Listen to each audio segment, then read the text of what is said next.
you do this? When in the moment, couldn't see your behavior was tight.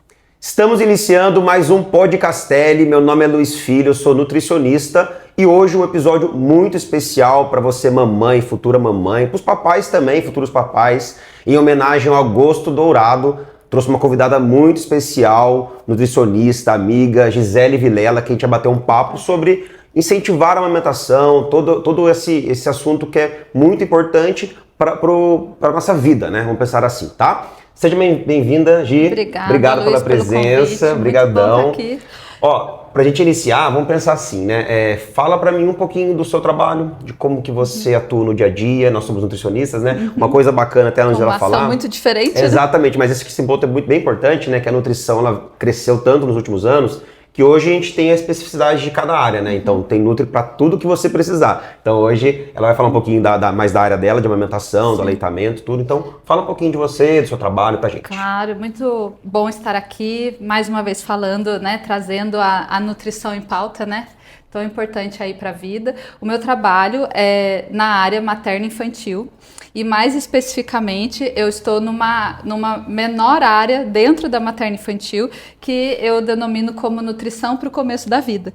Eu cuido do preparo da gravidez, da grávida, da amamentação, porque eu também sou consultora em amamentação, e cuido dos bebês até os 2 anos de vida, né? O que compreende ali os 1000 primeiros anos, os 1000 primeiros dias de vida. Que legal. Então, a mulher ficou grávida, então nesse início você já pega ela, início de gestação, até Antes, 2 anos. né? A gente prepara a gravidez para que legal. começar a fazer uma boa placentação, para evitar um monte de alterações gestacionais. Aí vem a gestação, depois nasce, vem a amamentação, e aí na amamentação eu cuido do bebê mamar e também cuido da alimentação da mãe, né? Então são 2 tipos de serviço ali naquela fase, e depois os bebês de de qualquer especialidade que esteja precisando, né? O que mais acontece é a introdução alimentar, mas também tem muitas outras questões, né? Baixo peso, alergias alimentares, constipação, enfim,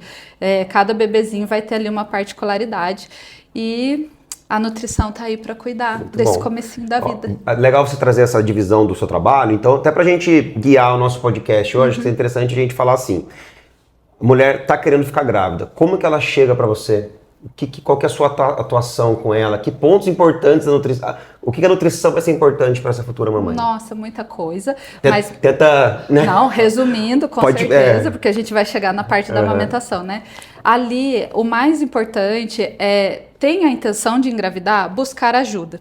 Porque nessa ajuda, a gente vai analisar os exames, a gente vai ver o estilo de vida, nós vamos ver como está a alimentação e vamos tentar deixar o mais adequado possível para gestar. E aí, quando a gente deixa mais organizado para gestar, a gestação tem mais chance de ter o positivo, né, para gestação, mais saúde gestacional e mais chance de desfecho gestacional seguro.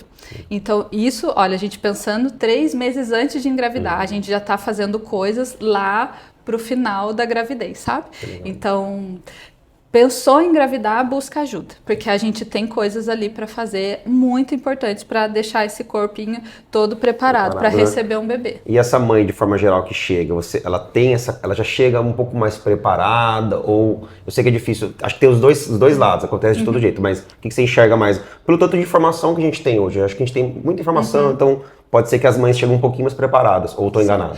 Você tá falando em mãe, então ela já tá grávida, certo? Não, quando ela vai chegar. Chegou. Não é mãe ainda. Não é mãe, quero engravidar. Não, quem chega antes da alimentação gravidez ali, já tá informada. Tá. Entendeu? Quem chega antes já tá ali sabendo que é importante arrumar antes, sabe? Ou já viu algum caso na família de diabetes gestacional, de perda gestacional, de parto prematuro, e aí já tá com aquilo na cabeça, não, eu já vou me preparar antes para eu evitar o máximo possível, sabe? Então, essa que chega antes, ela já está um pouco mais informada da importância, sabe? Da gente cuidar antes de engravidar, né? E as que estão chegando grávidas também já estão chegando por volta de 5 a 6 semanas. Então é difícil eu ter uma gravidez, uma procura inicial lá no segundo trimestre, sabe?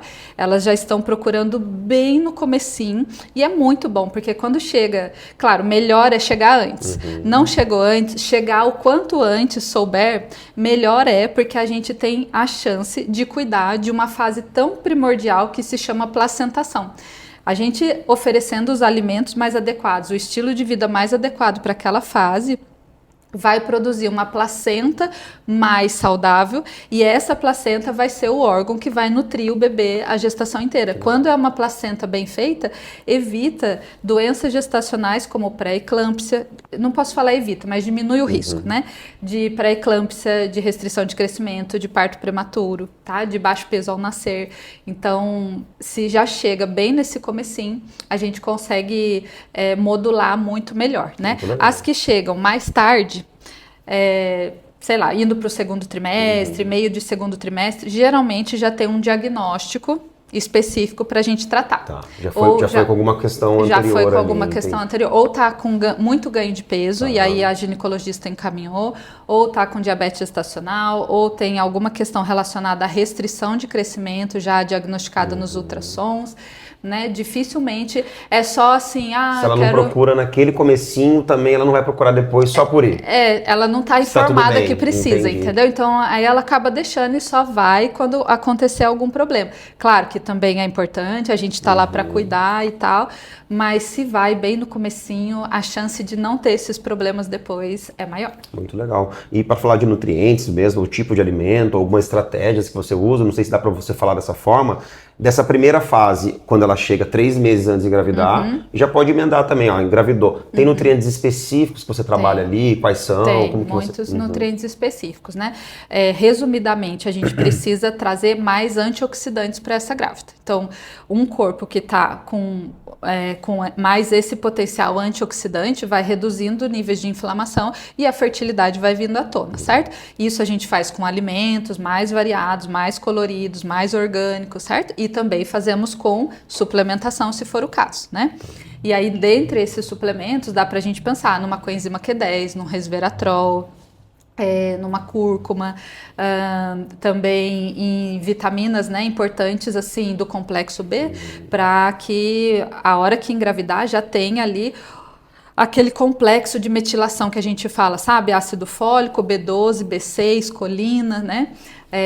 Já é importante também ter o ômega 3. O ômega 3, assim, né? Assisti uma aula sobre gestação de risco e o médico falou assim, você não pode suplementar nada, ou por dinheiro, ou porque não consegue tomar, enfim, suplementa o ômega 3. Se você tiver que escolher um suplemento, suplementa o ômega 3. Né? Então, existe muitas evidências, né, desses benefícios, mas é claro, assim, tem os nutrientes específicos, mas a gente não pode esquecer de que o mais importante é a gente fazer um check-up de exames e ver tudo aquilo que está baixinho, certo? Se, vamos supor, vitamina D estiver baixa, a gente precisa deixar lá em cima, né, de 40 a 60 mais ou menos no nível sérico, porque já aconteceu o caso de não conseguir engravidar por uma deficiência de vitamina D, entendeu?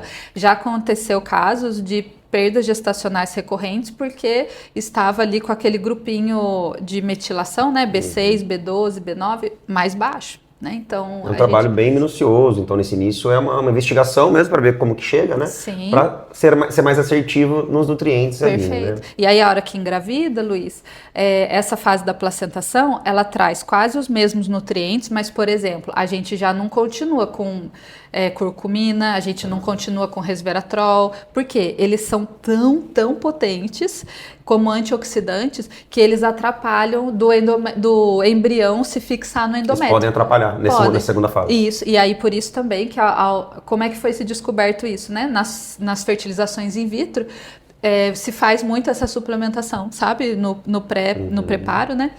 E aí, se continuasse a suplementação, não tinha positivo, né? Que interessante. Aí não tinha positivo, aí foram analisando e descobriram que o excesso, né, do resveratrol, da cúrcuma, atrapalha essa fixação inicial, né? Então, a gente tem que estar bem atento ao suplementar, informar, né? Ó, você vai tomar até tal fase do ciclo. Depois você para, porque pode ter a chance de gravidez, e aí a gente retoma num outro momento, caso não engravide, né? Muito interessante. Só um minutinho. Interessante essa orientação que você está dando já a princípio, porque a suplementação, de forma geral, às vezes as pessoas acham que é bom, então eu vou tomar. Quanto mais melhor, vou tomar igual do outro, né? Se a outra tá tomando, vou tomar. Então não, né? Então tem questões ali quando você tá grávida ou quer engravidar que podem te atrapalhar essa questão da gestação. Com certeza, depende do objetivo da pessoa, da história clínica, dos exames dela, do estilo de vida que ela tem, né? Então, do quanto ela come, né? De como é a alimentação, enfim, a gente olha tanta coisa, né? Para poder pensar num nutriente e na quantidade adequada, né? Do nutriente para a pessoa, né? E aí a hora que engravida, então a gente retira aquilo que não é para continuar e a gente tem que trazer nutrientes específicos para a placentação. Aí essa placentação, ela exige muitos micronutrientes, especificamente a B12, o ácido fólico, a B6, a colina, e também um aminoácido em especial, que é a arginina, que nós chamamos, né, de ser um precursor de vasodilatação, né? Então, um vaso, ele, com a ação da arginina, ele consegue se expandir um pouco mais, e aí vai aumentar o fluxo de sangue, melhora o fluxo, aí melhora a perfusão, né, do útero, e melhora a arginina também faz uma coisa que a gente chama de angiogênese, ou seja, a produção de novos vasos. E a placentação nada mais é do que isso, de produzir novos vasos, né? Porque é um órgão que não existe. E aí o endométrio vai começar essa ramificação para produzir a placenta. Quando ele faz essa ramificação, ele está fazendo vários novos vasos e precisa de muitos nutrientes para isso. Quando a gente traz todos esses nutrientes, seja pela alimentação, seja complementando com a suplementação, essa placentação fica mais bem feita. E aí a gente protege, né, das doenças gestacionais do meio para o final da gestação. Muito bonito, né? A gente Nós estava até encantado com ela falando. Mas é lindo demais. Mas e toda essa preparação, todos esses pontos que você falou, podem facilitar, não sei se é assim que eu devo falar, né? A um parto natural? Ou isso não tem muita interferência? Não, eu acho que totalmente, porque assim, ó, se a gravidez vai se decorrendo de maneira segura, sem intercorrências, a probabilidade de você chegar maior. Naturalmente é muito maior. Agora, se no meio do caminho vai aumentando a pressão, chega uma pré-eclâmpsia, diabetes, né? Algumas intercorrências ou algumas doenças, elas impedem de seguir com o trabalho de parto. Né? Então... Só vou voltar um pouquinho, que assim como eu sou homem, curioso, né? Deve ter muitos papais assistindo também. Na fase ali, 3 meses antes de engravidar, o homem também tem alguma preparação? Você faz alguma coisa pra ele também ali? Vai em casal? Só pra entender um pouquinho. Quando quer ir em casal, sim. Mas o que eu mais vejo, que a mulher é que tem a iniciativa. Sim, o homem é assistente. E ela vai se preparando, e aí ele não se prepara, mas na consulta eu tenho uma parte lá que eu pergunto só coisas dele, né? Então eu faço uma anamnese puxando informações dele. E faço a sugestão, né? Olha, por causa de tal e tal coisa, seria bom ele fazer o acompanhamento junto com você e tal, né? Ainda assim, se ela falar, doutora... Não vai vir, né? Não vai rolar, entendeu? Jamais que ele vai na nutricionista e tal. Ou então, assim, não, ele já faz a parte nutricional com o nutricionista esportivo e tal. E aí... eu falo, olha, o que você acha então da gente solicitar exames? Eu analiso os exames e proponho a suplementação. Legal. Só com o objetivo de fertilidade. E aí eu já consigo ajudar um pouquinho. O certo seria eu fazer todo o estilo de vida, a alimentação, certo? Mas quando eu não consigo alcançar isso, eu acho que me conformo de pelo menos ajudar com os nutrientes básicos, né? Porque, por exemplo, o espermatozoide, ele precisa de muito zinco, muita vitamina, muita coenzima Q10, sabe? Muito magnésio. E na alimentação comum, a gente sabe que não vem essa quantidade de zinco necessária, sabe? Então... aí eu acabo fazendo isso, e quando tem um nutricionista de suporte, eu entro em contato com o nutricionista. E aí eu falo, ó, você continua cuidando lá do jeito que você tá fazendo, e aí eu mando a suplementação para você só ajusta com o que você já ofereceu, entendeu? E essa é a parte só da fertilidade. E aí dá para fazer em conjunto, sabe? Muito legal, viu? Papais também tem que ajudar aí, acompanhar, e 50%, hein? Opa, com certeza. Tá? Hoje já se sabe, inclusive, que a qualidade do do espermatozoide, né, que é a parte do homem. A qualidade do espermatozoide interfere na saúde placentária. Olha a importância do homem Antes não ter se sabia abrir disso, essa cabeça para isso, né? Para olhar, pô, também quero ser pai, né? Sim, e assim, ó, quanto mais saudável o espermatozoide, melhor é a embriogênese desse embrião, ou seja, a transformação dele de embrião a bebê, certo? Quanto mais nutrido esse espermatozoide estiver, melhor vai ser essa contribuição para a formação do bebê, tá? Alguns embriões, eles não evoluem por causa de má saúde espermática. O ovo, a mulher tá tudo bem, mas a má saúde espermática não deixa esse embrião evoluir. Então, é sempre 50-50. E aí, o benefício do homem qual é? Para ele vai ter... se ele tiver, né, a boa disposição de contribuir, né, para a boa formação do filho dele. São poucos, né? Então, mas se ele tiver essa disposição, ele vai parar, né, não vai poder fumar, beber, vai ter que fazer exercício físico, comer bem, suplementar bem por 3 meses. Entendeu? Ou até peso, também, o emagrecimento vai ser o emagrecimento, o esporte e tal. Por 3 meses, porque vamos dizer que a gestação chega em 3 meses, certo? Ou até essa gestação chegar, né? 4, 5, 6 meses. Mas é só até o tempo de engravidar. Você pelo menos coloca um prazo pra ele, ó. Faça até cara, você precisa estar no eixo só até engravidar. Depois que engravidar, só ela e você pode beber, sabe? Você pode fazer o que você volta quiser. pra sua vida anterior, né? Tá certo. E outra, é legal saber por que desses 3 meses? Porque o ciclo espermático é de 3 meses. Então, né, a cada ejaculação, os espermatozoides se renovam, mas o ciclo dele começou 3 meses atrás. Então, se eu tô vendo ali que um espermograma tá com alteração de quantidade, de morfologia, ou mesmo de mobilidade, não é com uma suplementação de 2 semanas que a gente vai mudar essa história. A gente vai precisar suplementar para o novo ciclo acontecer e aí... Será depois de 3 meses. E depois de 3 meses, esse espermograma já tem um resultado melhor. Muito bom, muito bom. Então, vamos lá. 3 meses, engravidou... Passou ali os 9 meses, nasceu. Vamos para essa fase. Durante a gestação, quanto mais a gente cuida para não ter alterações gestacionais, melhor é. Quais são as alterações assim que mais acontece? Diabetes, né? Pressão alta, pré-eclâmpsia. Mesmo tendo um controle, acontece? Mesmo estando com você lá, tendo esse controle alimentar?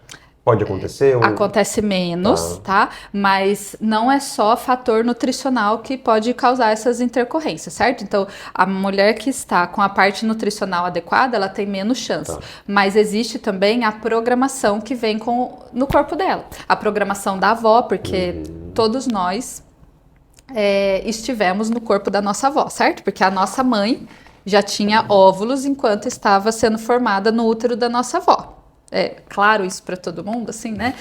Não, acho que não. Para a maioria, vamos explorar um pouco mais isso. Até eu me interessei mais nisso. Nós nascemos com os ovários formados, as mulheres, certo? Eu olhei para lá, pessoal, desculpa interromper, é que a gente tem uma gestante aqui, eu falei, vai que ela sabe, ela balançou a cabecinha, então ela não sabe também.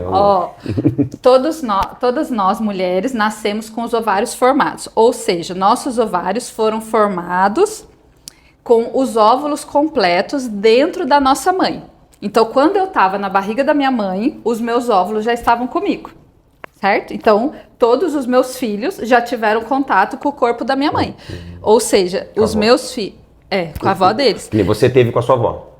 Que nem eu tive com a minha avó, certo? Então, todos os meus filhos, eles trazem alguma memória genética ou psicossomática, enfim, do que passou no corpo da avó também.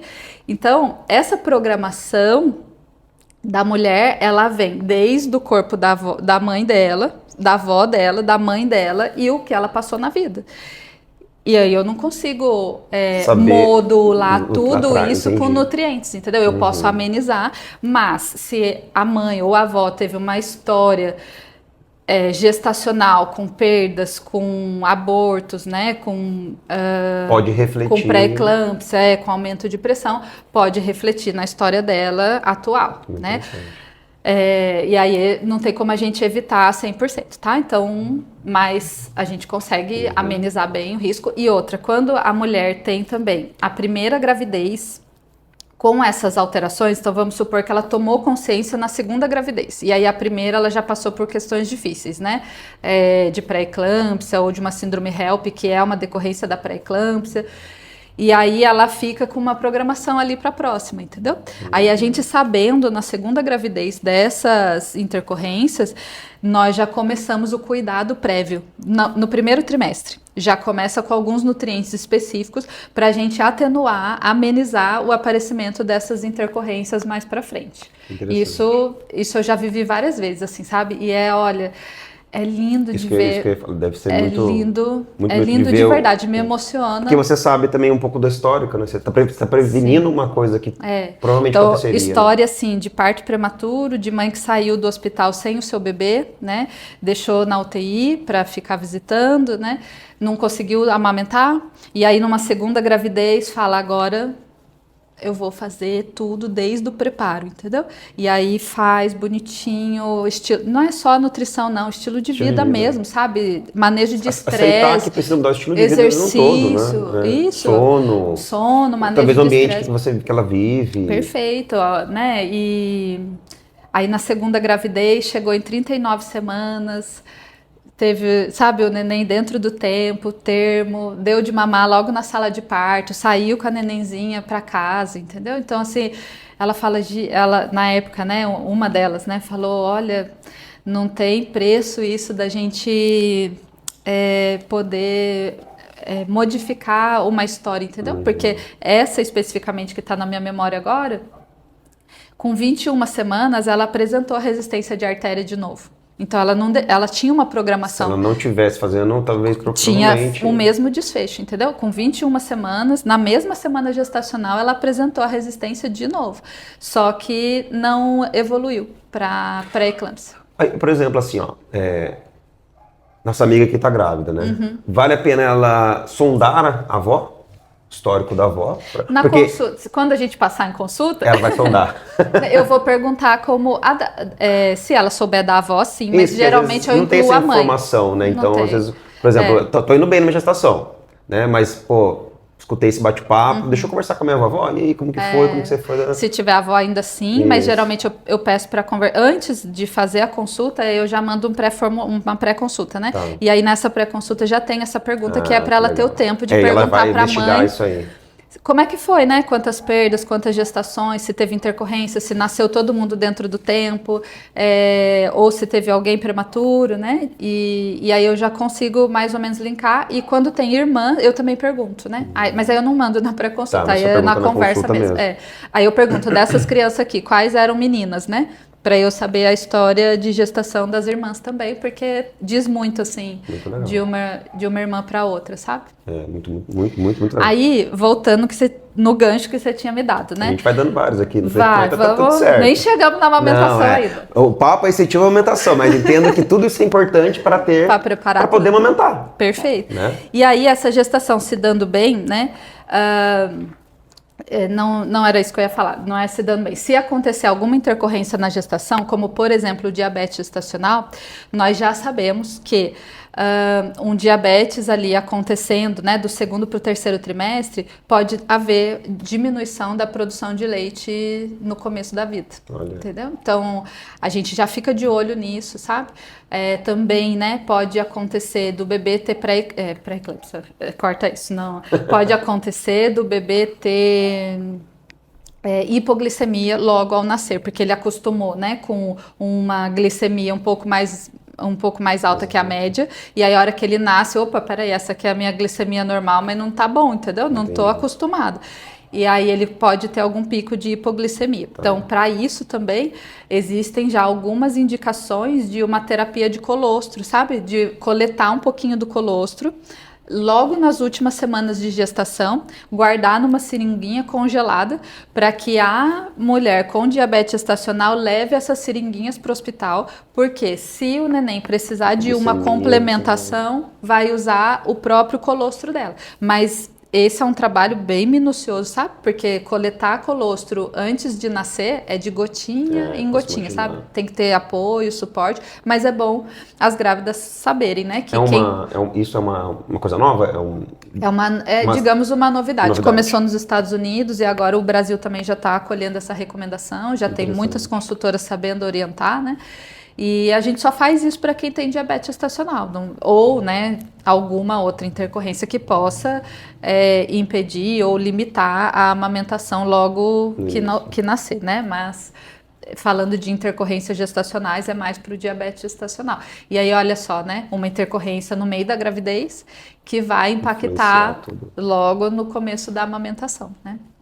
Como é complexo, né? É por isso que é interessante, porque por isso que a gente está fazendo essa linha do tempo para realmente as mamães poderem entender que, pô, não vou buscar ajuda, não estou nutricionista, essa busca anterior para que depois, nesse momento que talvez seja vou dizer, o mais gostoso, mais bonito ali da mãe, ali com o neném no colo, de vivenciar, né, aquele momento inicial, seja um momento também interessante, né? Prazeroso. Né? Uhum. Dessa fase tem alguma coisa que você quer acrescentar? Ou a gente pode passar para nasceu, vamos iniciar? Não, acho que a gente pode passar assim para depois. Então, vamos lá. Nasceu ali, como que é essa fase, essa etapa relacionada à amamentação? Quais as dificuldades que são encontradas nessa etapa, que também não são todas as mulheres, né, que também conseguem, né? Primeiro de tudo, eu acho que a gente tinha que tirar a ideia de que toda mulher sabe amamentar e todo bebê sabe mamar. Porque não é bem assim, sabe? É uma habilidade aprendida, tanto pela mãe quanto pelo bebê. E precisa de suporte, sabe? Precisa de informação. Então, enquanto está grávida, a melhor busca pelo sucesso da amamentação é a informação. Precisa realmente entender sobre a amamentação, os benefícios, a importância, e como, sabe, noções básicas assim de manejo, de como coloco o bebê para mamar, como é que eu manipulo a minha mama, sabe? Vou te interromper assim, porque quando eu tenho 3 filhos, né, para quem não sabe, mas a minha primeira filha, aí eu e minha esposa nós fizemos um curso, né, não me lembro o nome do curso, mas de aprender, a mulher aprender tudo.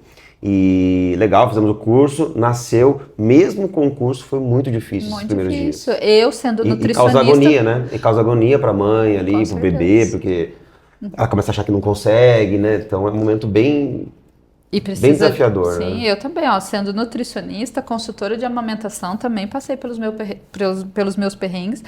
E assim, ninguém tá livre desse início um pouco mais trabalhoso, né? Eu não gosto de jogar um balde de água fria, igual muita gente faz, sabe? Nossa, que vai ser muito difícil, que você não vai dar conta. Não é bem assim, sabe? A gente dá conta, as coisas fluem, só que é muito diferente do que a gente viveu até agora. A gente precisa de se dar um tempo de adaptação, sabe? Tanto para o bebê que estava lá 9 meses, né, fechadinho no útero e não precisava de esforço nenhum para se nutrir. E agora ele precisa ir em busca dessa nutrição. Então ele precisa de um tempo de se adaptar e a mãe também precisa desse tempo, porque é privação do sono, é dores do parto, né? São dores do parto, sensações diferentes, tanto emocionais quanto físicas, né? Muitas dificuldades. E o bebê, ele tem uma natureza de reflexo de sucção, mas isso não quer dizer que ele sabe mamar de cara, né? Ele precisa ter o apoio adequado. Então, um suporte de orientação, tanto só de informação antes da gestação é muito importante, e um suporte presencial mesmo, assim, sabe? De uma consultora analisando essa mamada, colocando para mamar, vendo, porque a gente tem que analisar a posição do bebê na mãe, posição da mãe. A mãe não pode também ficar toda arcada, sabe? A mãe tá confortável, tá com o ombro relaxado, como é que tá esse bebê posicionado na mãe? E além de ver toda essa posição, a gente precisa ver como é essa mama, como ela tá muito cheia, ela tá mais flácida, o bebê consegue abocanhar essa areola, tem bico, não tem bico, é um bico, né, mais plano ou não, como é que tá a pega desse bebê, como é que tá a linguinha desse bebê, é uma linguinha que tem um frênulo mais curto ou não, sabe? Esse bebê tá com o posicionamento do pescoço relaxado ou ele já nasceu com torcicolo congênito, que também dificulta, sabe? Dependendo do lado que vai colocar para mamar, o bebê não consegue mamar, machuca a mama da mãe. Como tá a parte fisiológica desse bebê, sabe? Tá saindo os primeiros cocôs, tá fazendo xixi, tá hidratadinho, um monte de São de muitos detalhes, né? isso, que só o pai e a mãe não conseguem observar, nem tem conhecimento para tudo isso, coisa que não tem habilidade, não tem conhecimento, não tem informação para tudo isso, né? E não tem que se cobrar de ter também. Eu tive 3 filhos, tá me falando aqui, minha esposa, eu tenho certeza que você tentou esses detalhes, ela não teve problema na alimentação, mas foi um caso, né? Talvez ali mas quem não é o profissional da área não tá com o olhar treinado para Uhum. isso, certo? Então, ter esse profissional logo que chega em casa é maravilhoso. O hospital vai dar um suporte, né? Então, ali, logo que nasce, tem todo o suporte do hospital. Mas são 2, 3 dias, né? De hospital. Que é hora que você sai desesperado do e daí, hospital, né? E agora, eu faço como, né? Começo por Nossa, onde? Eu arrumo. Queria ficar mais um pouquinho lá, tava tão bom ajudando, né? Com a comida chegando, Nossa, o remedinho chegando, tá tudo certo, né? Mas vai para casa e aí é com o casal, né? Então tem que ter essa como fala, a adaptação de nova rotina, né? E aí outras dificuldades também vêm em volta, né? Tá tendo suporte de gente para ajudar, tem gente para ajudar a fazer comida, ou tem marmitinhas já congeladas, sabe? Então, coisas que tirem a preocupação da mãe. Isso. Talvez ela tivesse antes. Isso mesmo, que tira a preocupação da mãe com a casa, com a comida, com as outras coisas, porque agora... Não tem boleto para pagar. Se ela pagava o boleto, alguém tem que pagar o boleto para ela agora. Isso aí, e aí agora é ela e o bebê, ela Exato. precisa ter essa oportunidade, esse suporte de poder ser ela e o bebê, sabe? Dela entender quem é esse bebê, dela, na verdade, se entender quem é ela agora como mãe, um entendimento entendeu? total da mãe, do bebê. Uma novidade, né, total, assim. Então, ela precisa desse tempo e as pessoas que estão em volta, elas podem favorecer isso, né? Então, de favorecer que ela possa dormir no dia enquanto o bebê tem a soneca, sabe? Favorecer que ela tenha uma comidinha lá pronta, pelo menos nos primeiros 30 dias, sabe? Que, sei lá, desde a gente tem um movimento na nutrição materno-infantil, sabe? Quando vai fazer um chá de bênçãos, assim, ó, quando tá para nascer, que é levar uma marmitinha de presente para a mãe. Que legal. E aí a mulherada toda vai nesse chás e leva uma marmitinha. Que e legal. aí ela lota o freezer para os primeiros 30 dias pós-parto. Gente, isso é de uma humanidade, sabe? Porque aquele casal não vai ficar precisando se preocupar tanto com essas coisas mais simples do dia a dia. E talvez eles nem sabiam que precisavam se preocupar com isso, né? Vocês estão tirando uma preocupação que eles nem sabiam que precisaria estar, talvez. E aí isso eu abordo na última consulta de gestação. Eu falo, olha, que tipo de suporte vocês estão pensando em ter, sabe?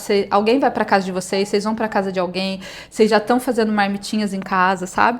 Porque precisa de ter essa ajuda para conseguir focar, assim, no descanso, né? Então, coisas que favorecem a produção. Isso que eu ia perguntar, assim, né? O que talvez favoreça ou não prejudica? O sono. O que favorece, né? A mulher se sentir um pouco mais descansada, ela não vai estar totalmente por causa, né, do mamar rotineiramente, mas um pouco mais descansada, que ela consiga ter momentos de sono restauradores, sabe? Que ela consiga dormir 3 horas, mas que sejam às 3 horas, entendeu? Que ela possa tomar um banho decente, sabe? Com alguém segurando o neném quando chora, porque o banho da mãe pós-parto sabe, não dá nem tempo de sentir a água quente, porque parece que entra no banheiro e o neném já começa a chorar, né?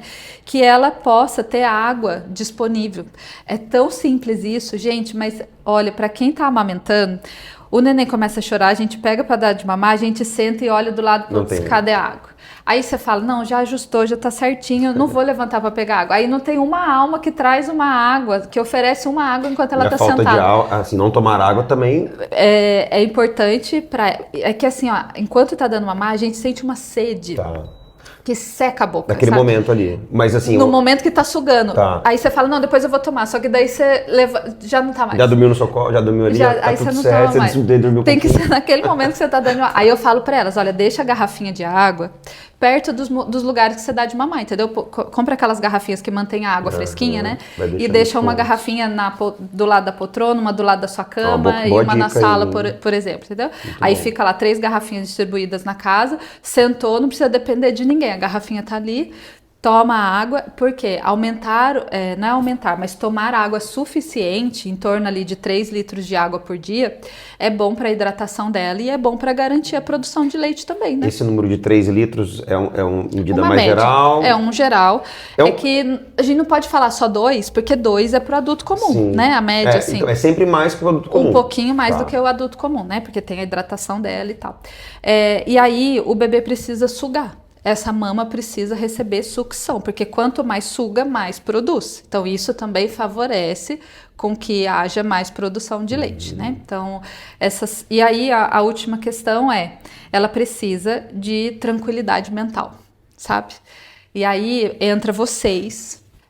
Por isso que eu Entra contei, né, do vocês, outro lado porque a aqui. gente, se tem uma falação na nossa cabeça ali, alguém... Muita visita, talvez, ali, né? Ou algum problemão, assim, que aí o problema tá chegando na cabeça dela, sabe? Sei lá, eu vejo assim um monte de grávidas fazendo reforma para a hora que o neném chegar. Só que aí a reforma não termina, o neném chega, e aí é o problema com o pedreiro, é problema com o entregador e tal. Então, vou fazer um parênteses, né? No meu segundo filho, a gente estava passando por construção de casa. Então, Não foi um momento agradável, né? Não foi suave, certo? Não foi. Então aí entra o papel de Experiência você, própria, né? de ser a barreira, sabe? Sim. De perceber que aquela pessoa tá falando demais, coisas que não deve, e convidar, tô indo lá na padaria, vamos comigo? Vamos lá pegar um pão lá? Vamos lá comigo? Ou vai lá pegar um pãozinho. Deixa ela dar mamar e depois a gente, entendeu? É. Aí entra o papel do pai de fazer e de... E esse gancho eu vou falar do livro que eu vou apresentar no final, que é muito sobre isso, que é a coragem de ser imperfeito. Porque eu acho que os pais, eles precisam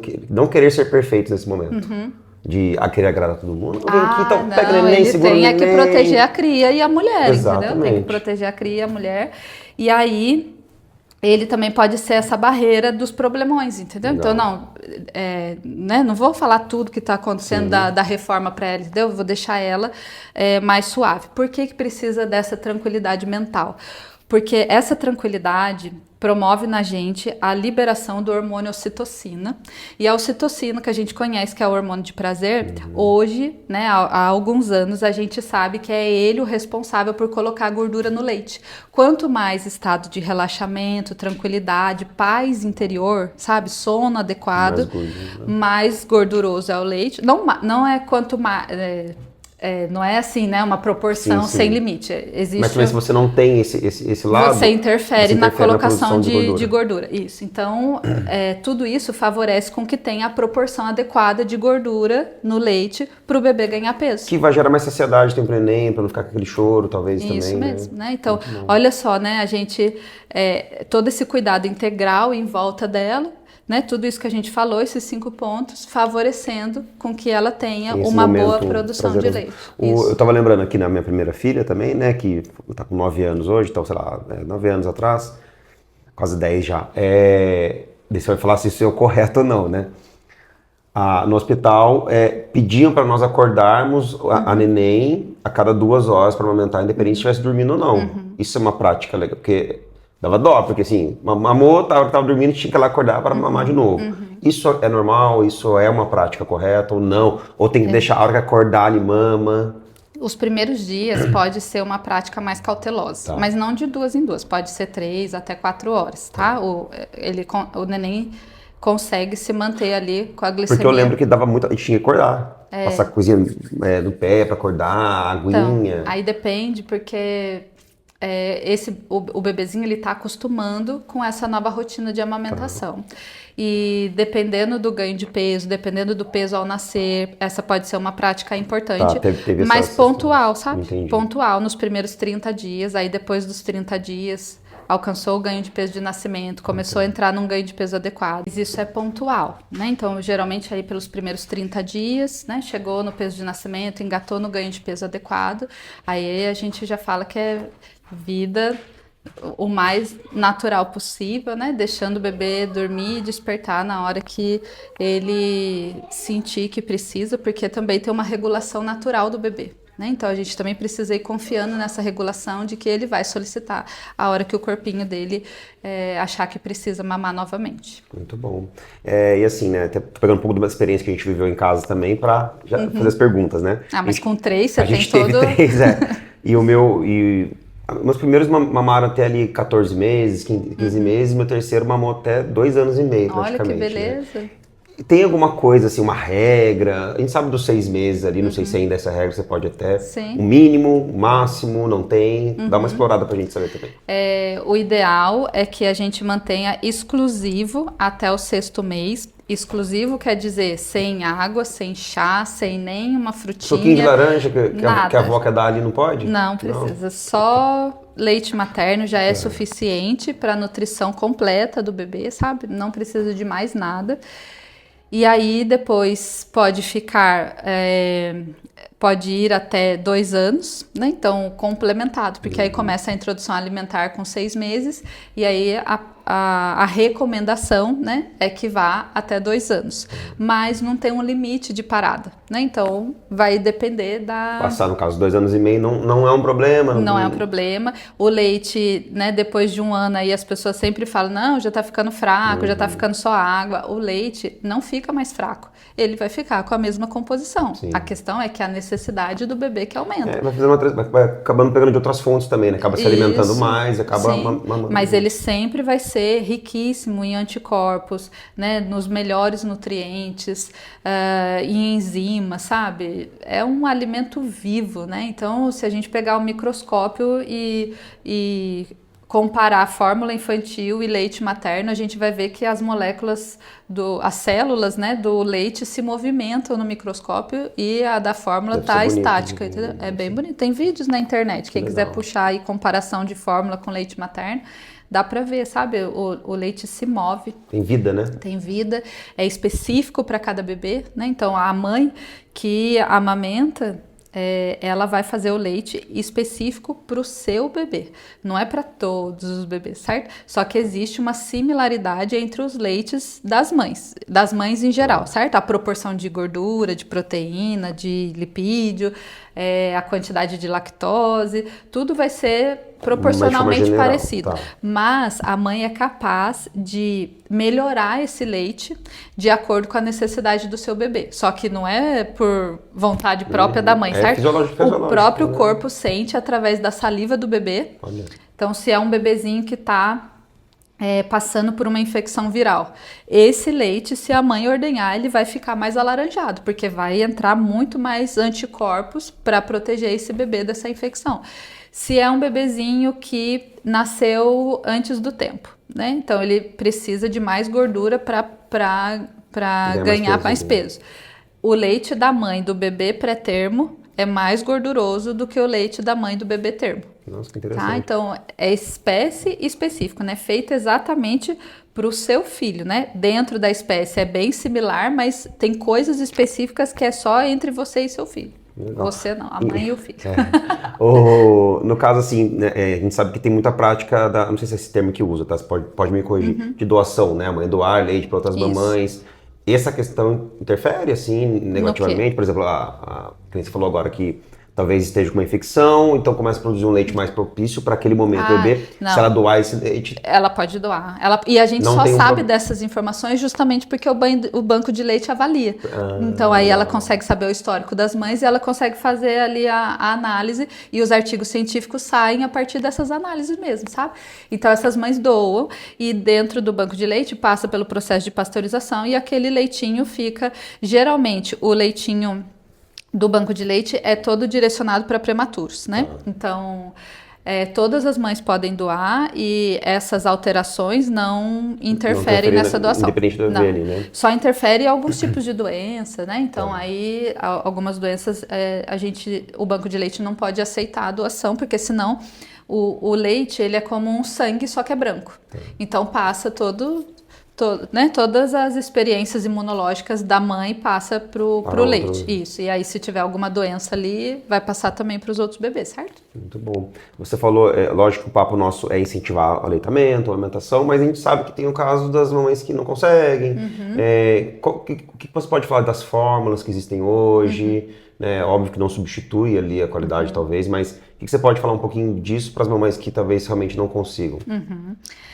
Eu acho que a coisa mais importante é a gente pensar que para chegar numa fórmula precisa ter tentado de tudo realmente, assim, sabe? Aí a gente volta da consultoria, de ter ali o treinamento, a informação. E aí, assim, buscar uma ajuda, buscar um olhar muito acolhedor, né? Um profissional que consiga realmente, que seja pró-amamentação, certo? E aí, quando existe ali uma dificuldade no amamentar, a gente precisa ver qual é o ponto dessa dificuldade, sabe? Porque, vamos supor assim, ó, tem um palavreado aí que diz assim, que é muito comum, né? Ah, seu leite é fraco. Entendeu? Aí ela escuta, não, seu leite, você não tá ganhando peso porque seu leite tá fraco, entendeu? Você não tá ganhando peso, o seu bebê não tá ganhando peso porque você tá fazendo pouco leite. E isso, a mãe, ouvindo isso, é incrível, destruidor, né? Deve ser destruidor isso. É destruidor, porque ela se sente incapaz de nutrir o próprio filho. E aí... Ela acredita nisso, né? Realmente ela vai acreditar. Ela acaba acreditando, porque ela tá vendo que o bebê não tá ganhando peso. Só que o que essa pessoa olhou em torno dessa mãe, entendeu? Para poder falar isso. Não pode, sabe? O profissional de saúde, às vezes essa frase vem também de profissional de saúde, sabe? Não é só de vizinhança e de família, não, tá? Acredito. Então, assim, existe essa dúvida. Primeiro, a mãe precisa ter certeza que o leite dela nunca vai ser fraco. Fraco, ele nunca vai ser. Se você produz, ele é forte numa composição adequada para o seu bebê, igual a gente falou agora, certo? Pouco leite pode ser que aconteça. E aí nós vamos analisar, tá pouco leite por quê? Como é que tá o estado emocional dessa mãe? Como é que tá o sono dessa mãe? Essa mãe fez alguma cirurgia na mama, sabe? Ela tá conseguindo se alimentar bem, ela tá conseguindo tomar água adequadamente? Como é que tá o nível de suporte em volta dela, sabe? Como é que estão as tarefas dela? Às vezes ela é uma mãe recém-parida que tá sozinha, solitária, e aí tem que dar conta de tudo, ou ela está enfrentando uma doença grave de alguém querido da família, e aí emocionalmente ela trava essa produção de leite, sabe? Enfim, o profissional de saúde olhar antes tudo. da desistência, entre aspas, avaliar tudo isso, né? Avaliar tudo isso. E aí, assim, analisar mais ainda, né? Porque a gente tem que analisar como é que esse bebê tá mamando, como é que essa mama tá preparada para dar de mamar, sabe? É uma mama que tá ficando muito dura e esse bebê não consegue abocanhar, esse bebê tá machucando essa mama porque a linguinha não tá adequada, o pescoço não tá adequado, a posição não tá adequada. O que está acontecendo, sabe? Com a mãe, com o bebê em torno. O profissional, para ele falar realmente, olha, não dá para a gente continuar com a amamentação, vamos entrar com a fórmula, ele precisa estar muito embasado e muito seguro de que tirar o melhor alimento do mundo desse bebê e colocar um alimento artificial realmente é para salvar a vida dele? É a última cartada que você tem, entendeu? Será que se eu não aumentar, por exemplo, o contato mamãe e bebê, sabe? Colocar mais esse bebê nessa mãe sem roupa, deixar mais no sling, oferecer esse leite mais vezes, sabe? Cuidar mais dessa mãe. Será que não tem a produção adequada? Será que as coisas não melhoram? Entende? Então, a gente precisa analisar o todo, porque a fórmula ela vai ser importante. Ela salva vidas, sabe? Ela muda desfechos, entende? Só que precisa ser muito bem indicada. E talvez seja um ponto que as pessoas acabam indo para a fórmula para esse primeiro momento da desistência, então acho que deve ser muito comum. E até mesmo quando chega uma mãe nesse período para você, ela chegou com o bebê lá, não consigo. Consegue, não vou dizer se mudar esse cenário, mas é mais difícil, porque ela já chegou também acreditando que o leite é fraco, talvez ela te busque também já procurando uma fórmula específica para o bebê dela. Na verdade, o que mais acontece é elas pedirem uma consulta de emergência, porque tem gente querendo falando assim, ó, precisa dar a fórmula e eu quero dar meu leite. Gi, eu quero ouvir a sua opinião, entendeu? Avalia pra mim, vê se é isso mesmo, porque eu também não quero ser negligente, porque tem um monte de gente falando, inclusive os profissionais que acompanham, e eu não quero ser negligente, mas eu sei que o melhor é o leite materno.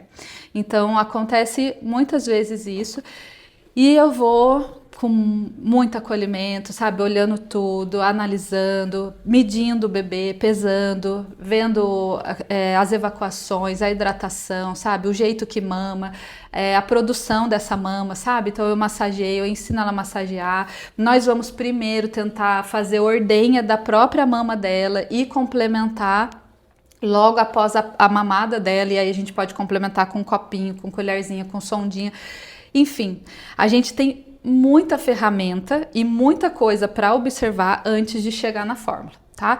Mas é um bebê que é uma mama que não tá, a gente tá vendo que não tá conseguindo produzir adequado. É um bebê que não tá com o ganho de peso adequado. O estado de hidratação dele já tá baixo, ele não tá alcançando o número de fraldas de xixi que a gente sabe que tem que alcançar, sabe? Você vai somando os fatores, você fala, nesse caso, a gente precisa usar. E aí a gente vai usar por um tempo, a gente vai complementar pós-mamada no próprio peito, sabe? Até engatar e ficar seguro, porque a gente também não quer abalar a segurança desse bebê, certo? E aí a gente vai usando todas as estratégias e quando tem esse olhar pró-amamentação, o que mais acontece é a gente desmamar a fórmula. E ficar só com o leite, entendeu? Porque à medida que o bebê vai crescendo, ele vai conseguindo regular muito melhor isso, a mama vai se acostumando, vai passando as dores, os machucados, entendeu? Então, e aí o emocional fica melhor. O emocional fica melhor também. Fica melhor, porque daí passa aquela nuvem, né, do puerpério, e também com 6 meses começa a comer. Então aí a gente começa a colocar mais horários de outros alimentos e a gente não precisa tanto da fórmula, sabe?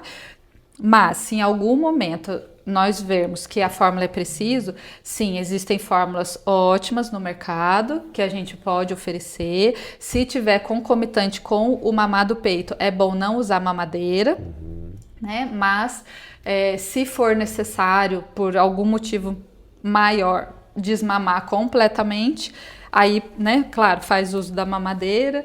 E a fórmula infantil, ela vai ter a composição de macronutrientes muito similar ao leite materno, tá? Então, vai nutrir em calorias, né? Por isso que a gente ouve falar assim, mas mamou fórmula, cresceu, tá bem e tal. E realmente, nutricionalmente, com a parte que precisa de calorias para crescer, sabe? E se desenvolver, é ok.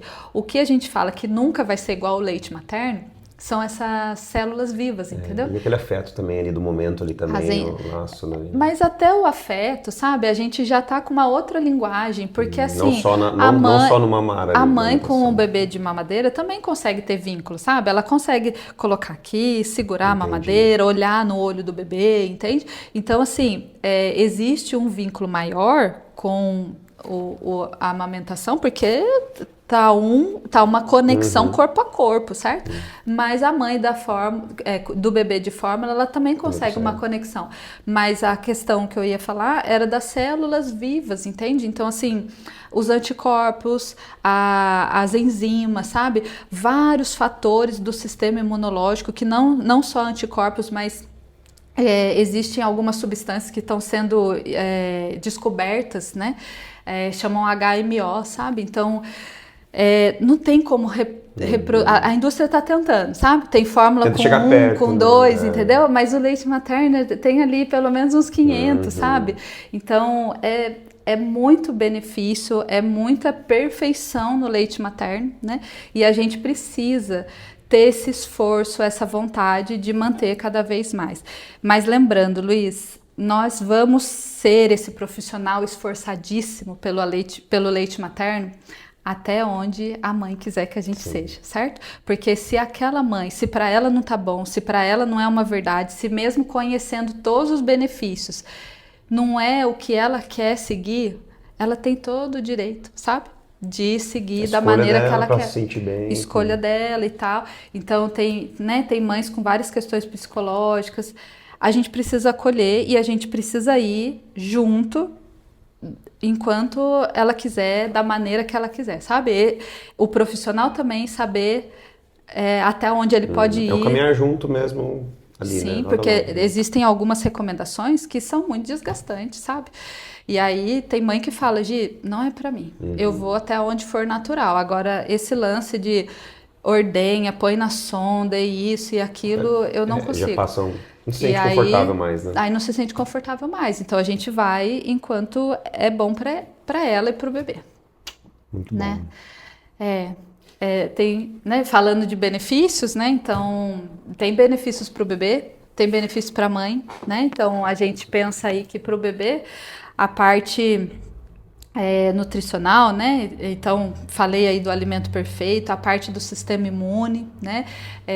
Toda a prevenção das doenças crônicas. Então, para um bebê de exclusivamente leite materno, a gente não preocupa com a obesidade. Tá acima do percentual. Não, nem tchum, entendeu? Certo. Tá tudo certo, porque existe uma regulação natural ali de proteção para as doenças crônicas, para as alergias alimentares, né? Então, é um bebê mais protegido. E para a mãe também.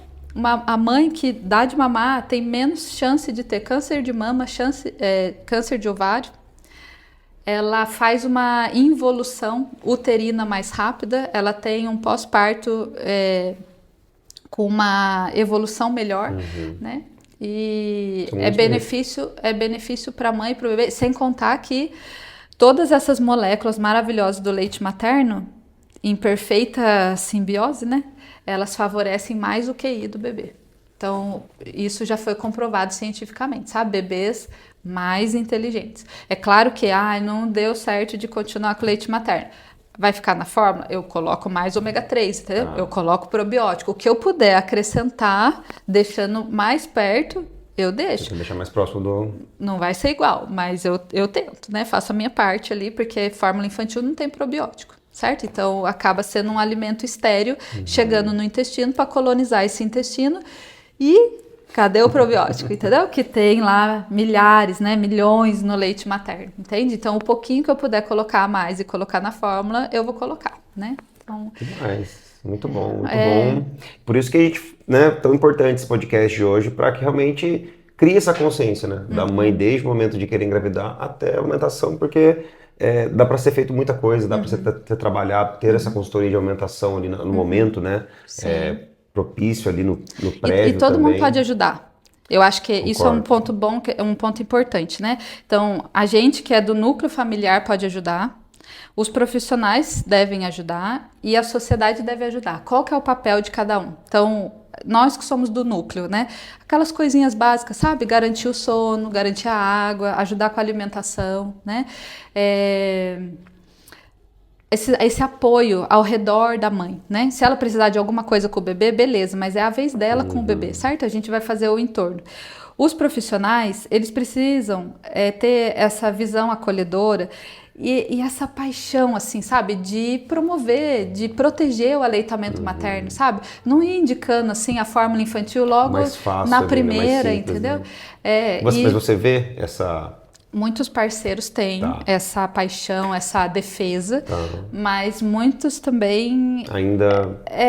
na primeira, assim, então vamos botar a fórmula, então, sabe? Então, aí os profissionais... E outra coisa dos profissionais também, precisa ser baseado em evidência, sabe?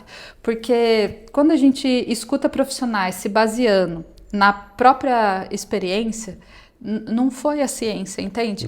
Então, acontece, assim, de o que aconteceu com aquele profissional não ser a melhor conduta ou a melhor orientação para passar para aquela paciente, entende? Então, às vezes a nossa experiência ajuda, mas às vezes a nossa experiência atrapalha. Se tiver embasado na ciência, vai ajudar mais, senão... Sabe o que acontece às vezes, ó, de enfermeiras, por exemplo, lá no pós-parto imediato, né? Aí a mãe tá lá toda assim, né? Precisando... de palavras de reforço, entendeu? Aí a enfermeira... Eu posso falar porque aconteceu comigo, tá? Então, não tô... Aí é uma experiência que você viveu, experiência pessoal, mas eu escuto das pacientes também, né? Então, em vez daquela enfermeira trazer reforço positivo, baseado em ciência, ela traz a experiência dela. Tá, muito pouco, né? Comigo também aconteceu. Mas eu dei fórmula aí, meu filho cresceu super bem, tá super saudável. Ali. Sabe, não é esse tipo de comentário que um profissional de saúde precisa fazer, entendeu? A gente precisa olhar para ela e falar, mãezinha nem podemos falar, né? Porque é muito pejorativo, sabe? Isso também é um recado, sabe? Então, para muitos profissionais que tratam a mãe como mãezinha, as mãezinhas não gostam de ser chamadas de mãezinhas. Então, precisa, né, falar, olha, mãe, o que você tá passando não é fácil mesmo, né? Esse começo, a adaptação, ela demora um pouquinho mais. Mas vai dar certo. Sabe, vamos devagarzinho, aos poucos, seu bebê vai conseguir mamar e você vai conseguir produzir, sabe? É esse tipo de coisa. Diferença de olhar, né? Diferença de... Que ela precisa, sabe? Quanto mais ele sugar, mais vai produzir, sabe? A hora que você conseguir descansar um pouco melhor, vai sair mais leite, sabe? Coisas que são informações reais, científicas, entendeu? Para que essa mãe sinta ali empoderamento. A gente precisa empoderar essa mãe. E a sociedade, o que a sociedade pode fazer, né? Como um todo. Eu me lembro também de uma experiência pessoal, como era difícil dar de mamar no supermercado, por exemplo. No shopping é fácil, entendeu? Shopping tem lá salinha de amamentação, você vai pra lá, senta na poltrona, tudo arrumadinho, não tem ninguém espreitando, sabe? Agora, no supermercado era difícil. Porque não Eu tem... acho que até hoje deve ser, né? Total, assim, não tem um lugar pra você... Não tô falando nem de poltrona, não tem um banquinho, um negocinho pra você sentar, pra você conseguir dar de mamar, entendeu? E aí a sociedade como um todo, os empresários, sabe, as indústrias, precisam ter esse olhar de promoção, porque quando a gente faz essa proteção, essa promoção do aleitamento materno, a saúde dessa geração e das próximas gerações vai ficando mais fortalecida. E aí, um bebê mais forte é uma mãe que falta menos no trabalho. Entende? Sim. Essa visão que o empresário, o empreendedor tem que ter, assim, de apoio. Se ele tiver lá uma salinha que a mãe possa ordenhar o leite, guardar o leite e levar para casa, ela está favorecendo o aleitamento materno. O empresário está favorecendo o aleitamento materno e garantindo que a funcionária dele falte menos no serviço porque o bebê ficou mais doente, né? Então, os supermercados podem pensar isso, né? Os lugares com... Até para uma visão do supermercado, uma visão de negócio mesmo. Eu vou preparar um lugar porque eu vou ter mais mães vindo aqui, porque elas vão sentir que elas podem a família vir. Vem, o marido tá lá, ela tá aqui tranquila. Perfeito. O Sesc é um grande exemplo disso, né? Agora eles reformularam, você chegou a visitar não lá? Fui ainda, tá não. Perdendo. Nossa, tá muito linda a estrutura do Sesc. E agora eles têm lá o ponto de apoio à mãe. E aí nesse ponto de apoio tem poltrona de amamentação, tem geladeirinha, tem... como fala, micro-ondas, tem a torneira ali específica para ajudar na limpeza das coisinhas do bebê, sabe? Cadeirinha para a mãe, trocador, cadeirinha para alimentar o bebê, sabe? Então parecido com o shopping, espaço de shopping. Parecido com o shopping e assim, é um espaço público e que tem o apoio ali da amamentação, sabe? Então, eu acho que mais empresas, mais ambientes precisariam pensar nesse apoio, né?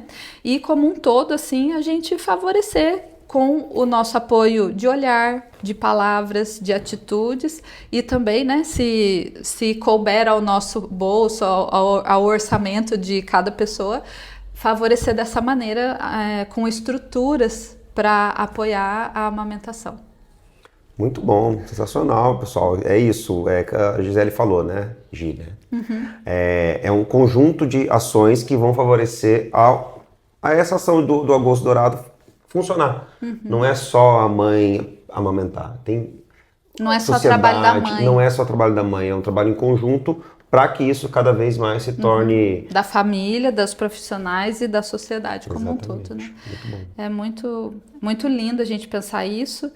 E quanto mais gente tiver engajado, né, com esse olhar para a amamentação, de que a gente favorece aqui, pensando a longo prazo na saúde e no quanto esse bebê amamentado, que vai ter mais QI, o quanto ele vai trazer de desenvolvimento para o futuro. De um país, né?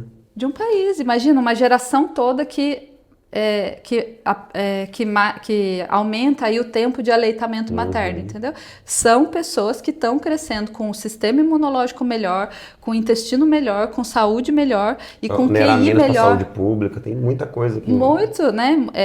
Dá pra gente pensar em... Muito, muito grande, muito amplo, muito macro nisso. Sim, dá pra, né?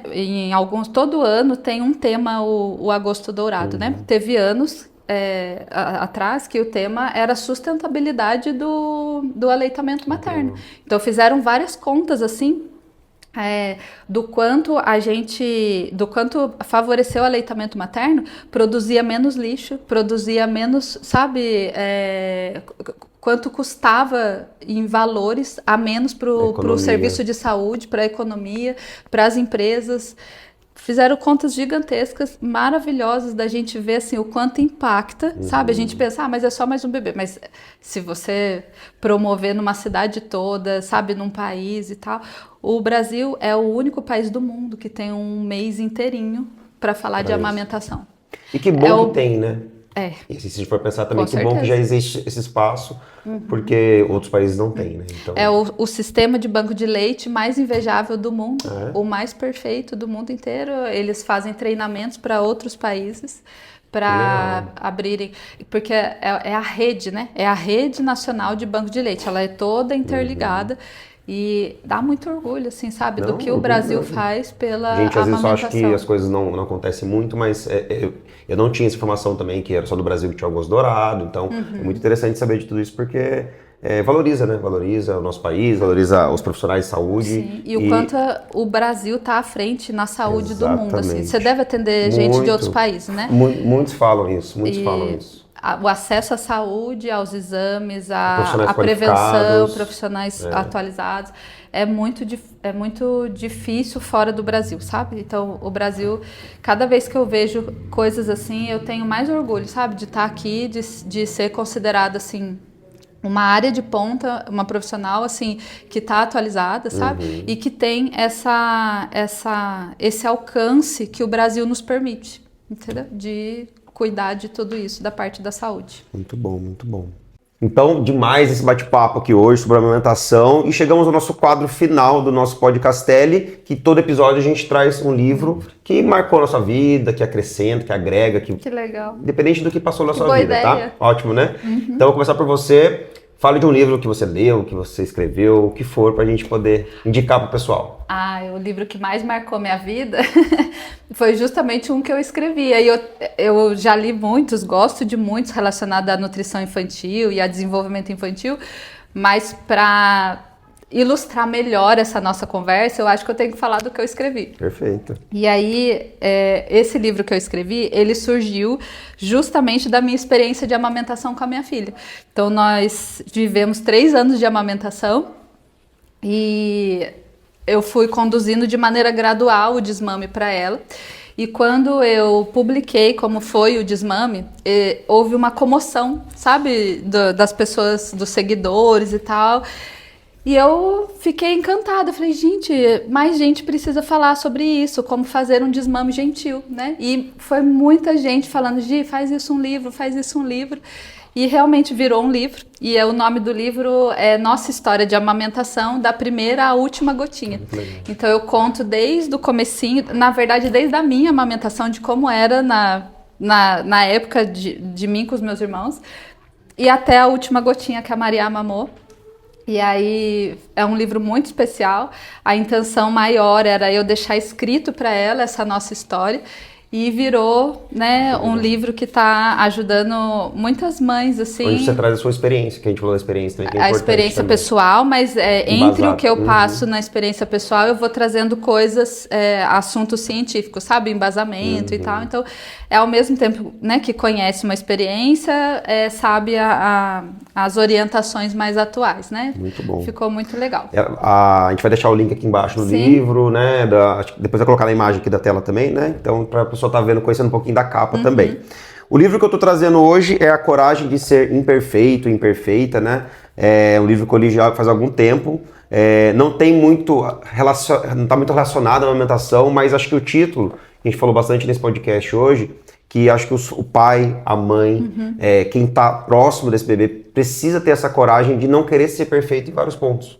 Que eu acho que é uma cobrança muito grande nesse momento também ali, principalmente pra mãe, no caso, né? De querer ter que fazer aquela regra, né? Aquela coisa toda funcionar. Então, acho que essa coragem de ser perfeito vale para todos nós, mas principalmente para esse episódio aqui, para as mamães poderem levar essa fase de vida da melhor forma possível, tá? Pessoal, Gi, deixe seu contato com o pessoal aqui, @ no Instagram, telefone, para quem quiser marcar uma consulta, que eu acho que tenho certeza vai ter muita gente querendo marcar uma consulta com você hoje. Vai ser um prazer. Eu atendo em Taubaté mesmo, né, lá no Espaço Schneider. Também atendo online. O meu Instagram é @NutriGiselleVilela. O G é com Y, mas o resto é tudo do jeitinho que se fala. @NutriGiselleVilela. E lá mesmo já tem os meus contatos, tá? O telefone, e-mail, meu site. Pelo Instagram vocês já acham tudo que vocês precisam. Vai ser um prazer aí dar continuidade nesse cuidado para a nutrição do começo da vida. Muito bom. Sigam lá que tem excelentes dicas para vocês também que já estão querendo conhecer um pouquinho mais, né? Pessoal, muito obrigado por mais um Podcastelli. Até o próximo episódio. Tamo junto. Valeu!